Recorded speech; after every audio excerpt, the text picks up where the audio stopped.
Welcome back to Poorly Educated Today in the News, where the world has apparently decided that one crisis was too simple.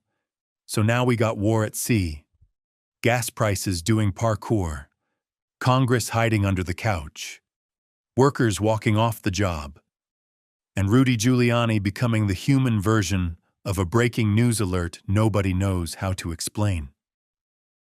This is one of them days where you look at the headlines and start wondering if the country is being run by a raccoon that got into an energy drink factory.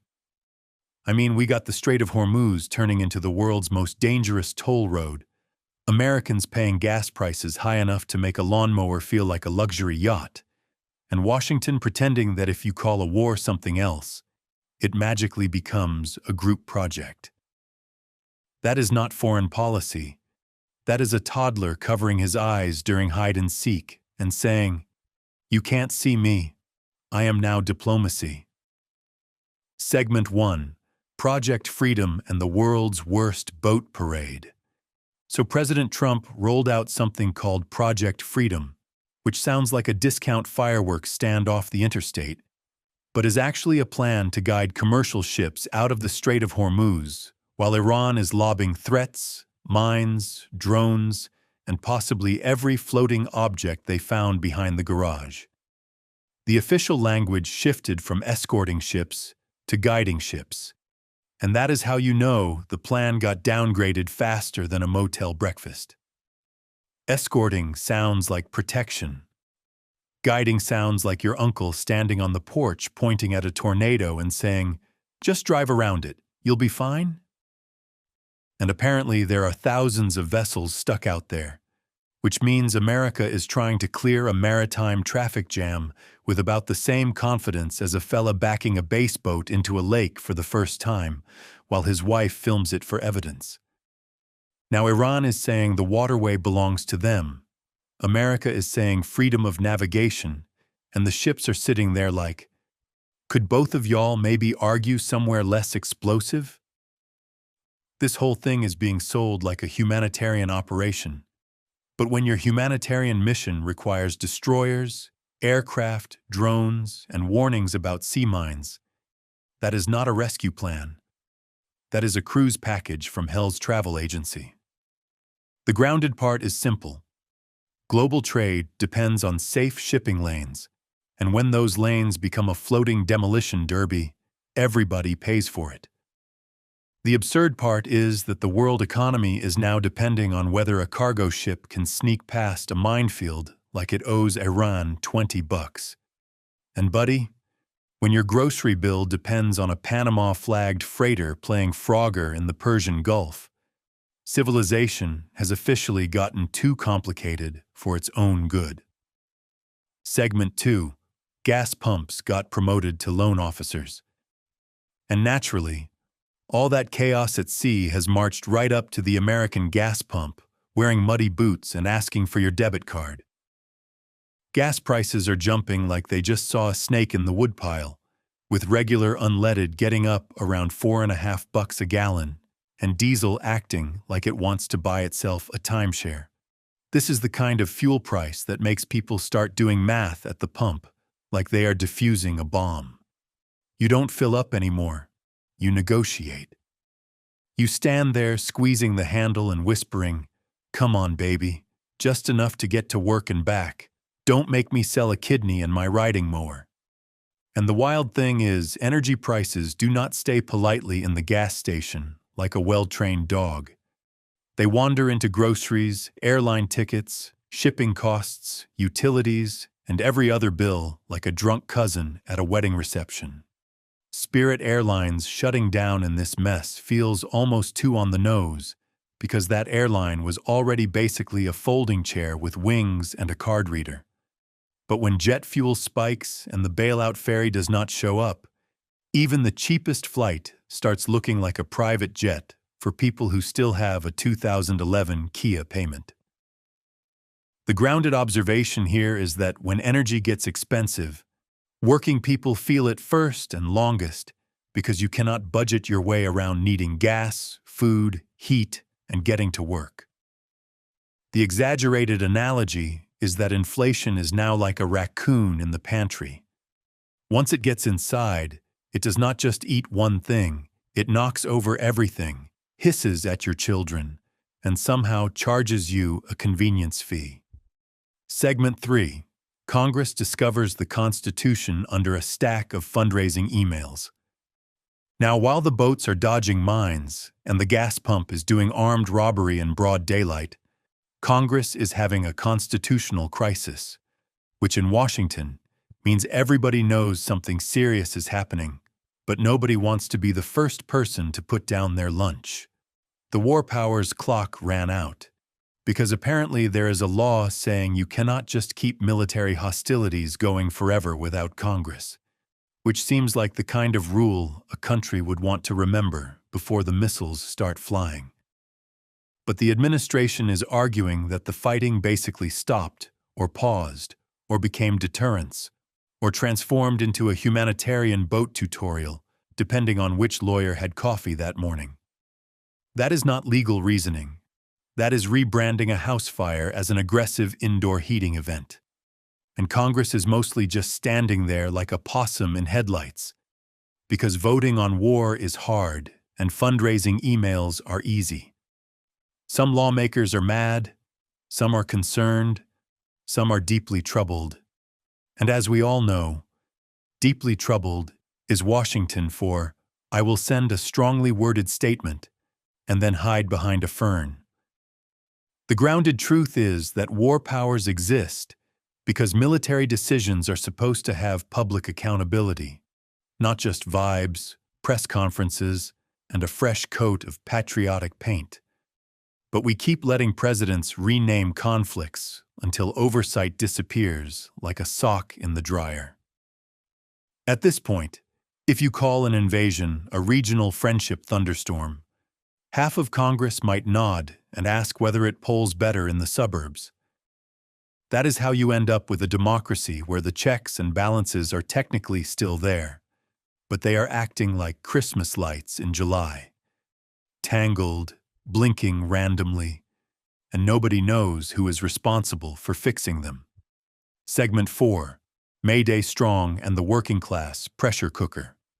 And while Washington is busy playing constitutional dodgeball, regular people are out in the streets because apparently being told the economy is strong does not help when your grocery receipt looks like a ransom note.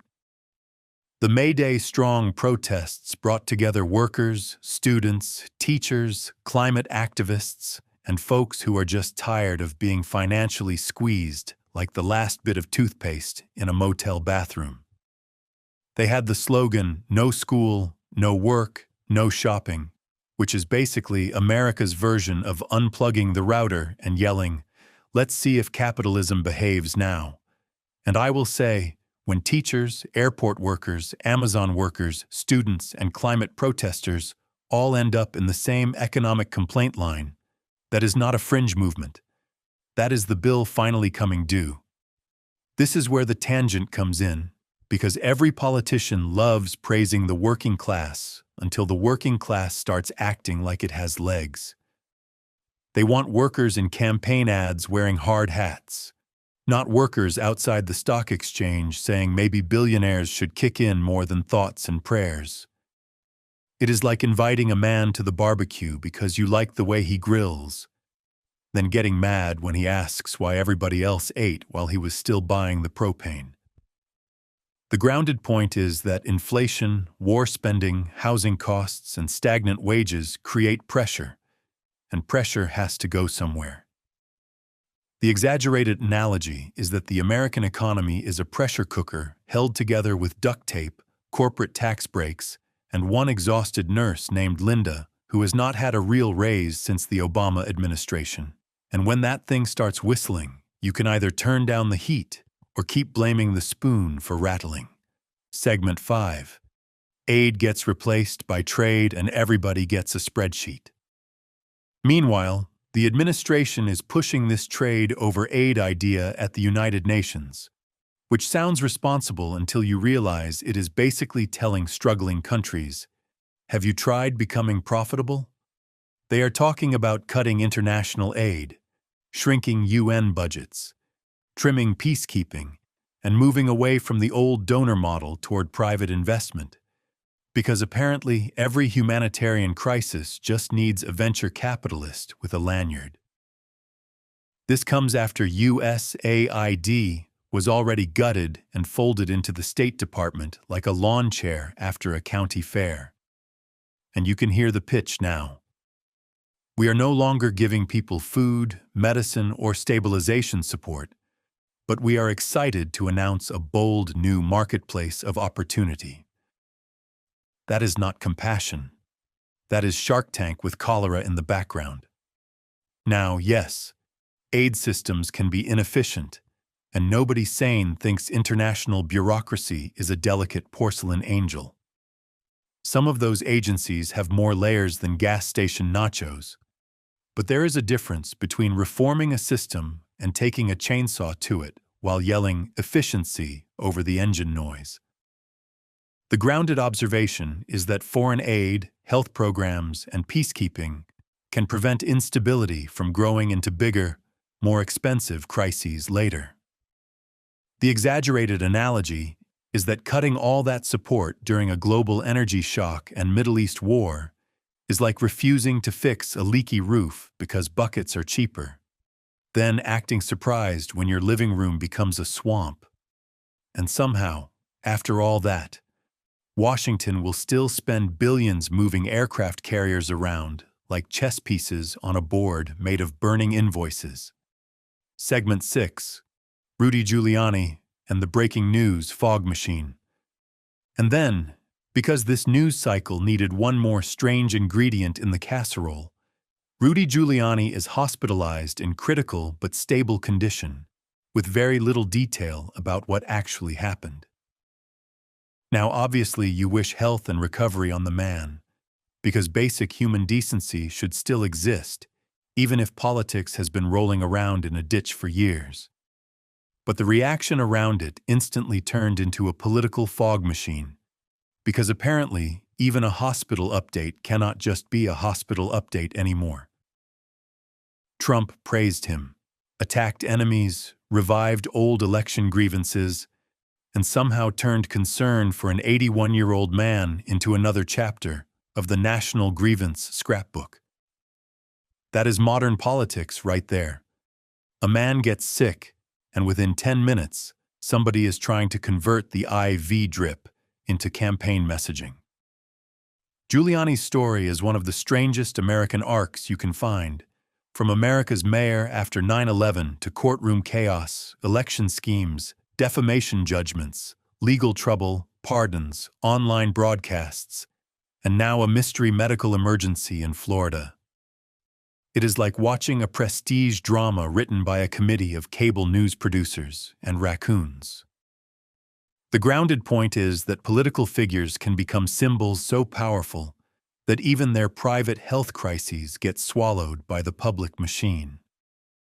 The exaggerated analogy is that Rudy Giuliani's life has gone from historic leadership to a busted carnival ride that still has patriotic music playing while bolts fly off into the parking lot. And in a week where ships are exploding, gas is soaring, Congress is hiding, workers are striking, and diplomacy is being held together with Pakistani backchannels and duct tape, even Rudy's hospitalization becomes another reminder that America is not having a news cycle right now. America is having a group panic attack with commercial breaks. In conclusion, today's news is basically one giant warning light on the dashboard, except the dashboard is on fire. The mechanic is in Congress pretending he does not hear it, and the car is somehow towing a cargo ship through a minefield. We got a war that keeps getting renamed, gas prices that make payday look like a rumor, workers organizing because survival should not require a second job and a miracle, and global diplomacy turning into the world's most expensive staring contest. The scary part is not just that all these crises are happening at once.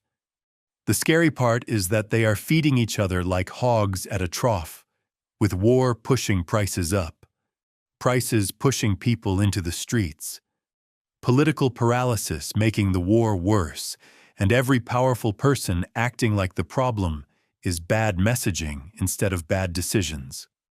So grab your wallet, check your gas gauge, hug your grocery budget goodbye, and remember, when leaders say everything is under control, that usually means they found a new name for the smoke.